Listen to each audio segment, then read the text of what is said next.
retrouve Valérie Beaudoin et Raphaël Jacob pour notre chronique américaine. Valérie, Donald Trump veut des sanctions énormes sur le pétrole russe. C'est nouveau, ça? Bien, c'est ce qu'il voulait faire, ce qu'il menaçait de faire depuis un bon moment, mais qu'il ne faisait pas. En fait, il n'est pas allé jusqu'à mettre de la pression sur tous les pays qui achetaient le pétrole russe. Mais si je résume ce qu'il a décidé de faire et ce qu'il a annoncé, c'est de sanctionner les deux plus importantes compagnies russes, les compagnies pétrolières russes. Pourquoi? Pour dire, bien, finalement, si n'importe quelle banque fait affaire avec ces compagnies-là, et ils veulent faire affaire aux États-Unis après, c'est terminé. Alors, on veut vraiment toucher, et sans faire de mauvais jeu de mots, le nerf de la guerre. Hein. Le financement de la guerre en Ukraine, c'est quoi? Ça vient de l'énergie, ça vient du pétrole, ça vient du gaz.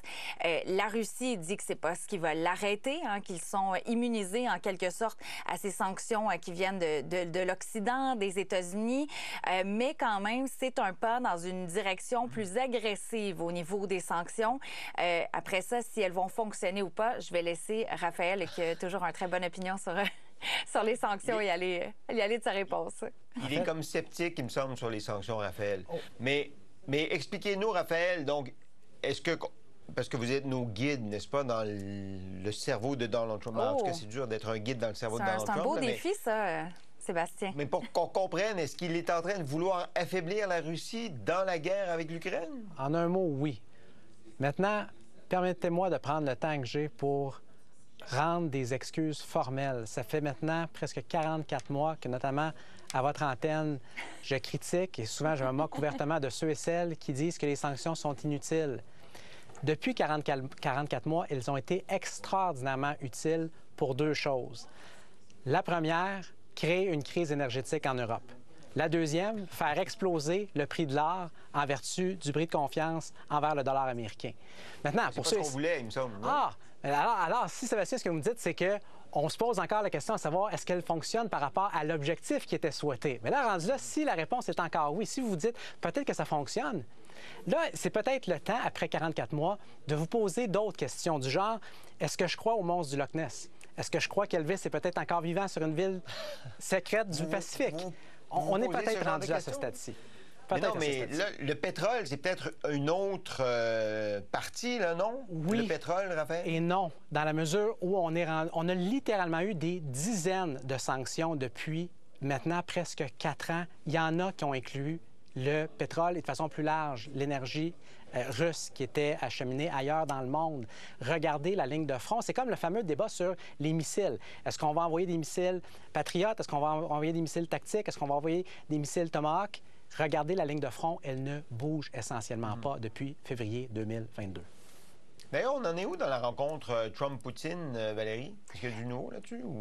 Bien, en fait, il n'y a pas de nouveau, mais on laisse une porte ouverte. Hein. Autant Marco Rubio l'a dit, le secrétaire d'État américain, de dire que finalement, si on veut vraiment aller à la table de négociation, si on a quelque chose à offrir, si on veut aller vers le cessez-le-feu, qu'il y aura une rencontre. Même chose pour son homologue russe, Sergei Lavrov, qui a dit sensiblement, bien, nous, on est toujours en discussion pour ce sommet éventuel. Alors, on ne se sent pas insulté, la Russie, suffisamment pour dire, bien, nous, on ne veut pas aller à la table de négociation, on ne veut pas couper les ponts non plus avec les Américains. On semble dire, on comprend qu'ils ont un travail à faire. Et il y a aussi les médias russes qui se moquent aussi de Donald Trump et des États-Unis en disant qu'on change d'idée à chaque jour, hein, pour ne pas réutiliser une expression qui me venait en tête, mais que je n'utiliserai pas. Mais on change d'idée très, très souvent et que finalement, bien, c'est peu crédible parce que Donald Trump, peut-être que dans 3 jours, il va dire, bien oui, je veux retourner à la table de négociation et il va pencher plus du côté de Vladimir Poutine. Donc, est-ce qu'il y aura un sommet? Vous nous avez demandé tout à l'heure d'analyser le contenu du cerveau de Donald Trump ou de bien naviguer. Ça, je peux pas vous le dire, mais on dit que la porte est ouverte. Après ça, quelle sera la direction que va prendre Trump et Poutine?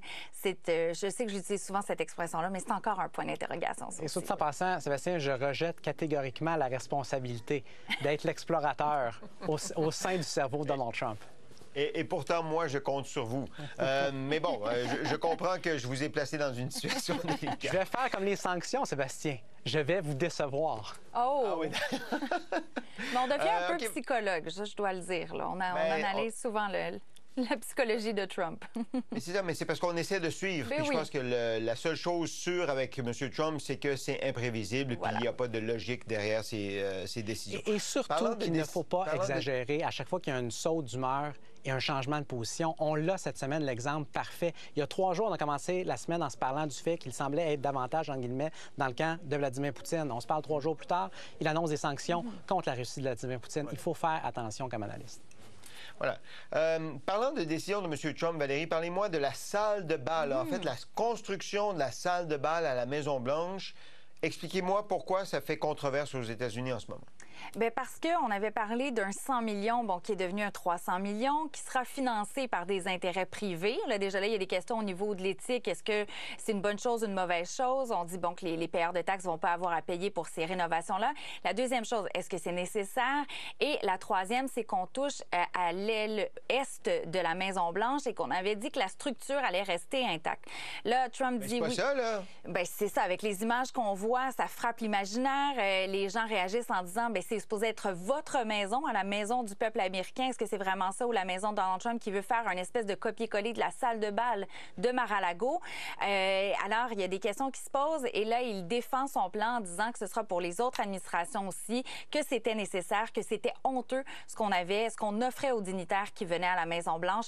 Mais les images, là, des rénovations comme ça, de cette ampleur-là, il n'y en a pas eu, on dit, depuis à peu près 8 décennies. Alors, c'est quand même quelque chose.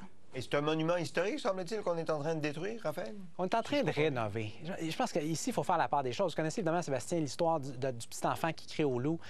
Les critiques les plus aveugles, pas les critiques de façon totale, mais celles qui sont les plus aveugles à l'endroit de Donald Trump n'ont pas l'air de comprendre après maintenant 10 ans essentiellement, certaines dynamiques fondamentales. Du genre, quand vous criez au meurtre, au scandale, à la fin du monde par rapport à tout et rien, bien, il n'y a rien qui devient vraiment un scandale et la fin du monde. Donc, prenez simplement depuis le début du mandat, il y a des histoires qui sont réellement controversées, réellement scandaleuses d'un point de vue démocratique, réellement inquiétantes, que ce soit le déploiement de multiples reprises maintenant dans des villes américaines de la garde nationale contre la vie des autorités locales, que ce soit la pression, on l'a aussi répété, du président sur le département de la justice pour les incriminer, faire inculper, faire peut-être même incarcérer des critiques politiques. La liste, elle est longue.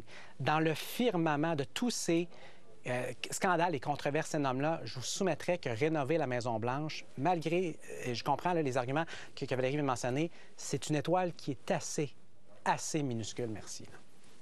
Mais est-ce que les démocrates s'en emparent, Valérie, en ce moment? Est-ce qu'il y a une véritable controverse politique? Bien oui, bon, on l'utilise en disant que justement, c'est une espèce de métaphore par rapport à Trump qui veut détruire l'Amérique et toucher à la Constitution et tout ça. Donc, il y a une symbolique qui est utilisée avec ces travaux-là. Et la Maison-Blanche, qui est un symbole très, très fort.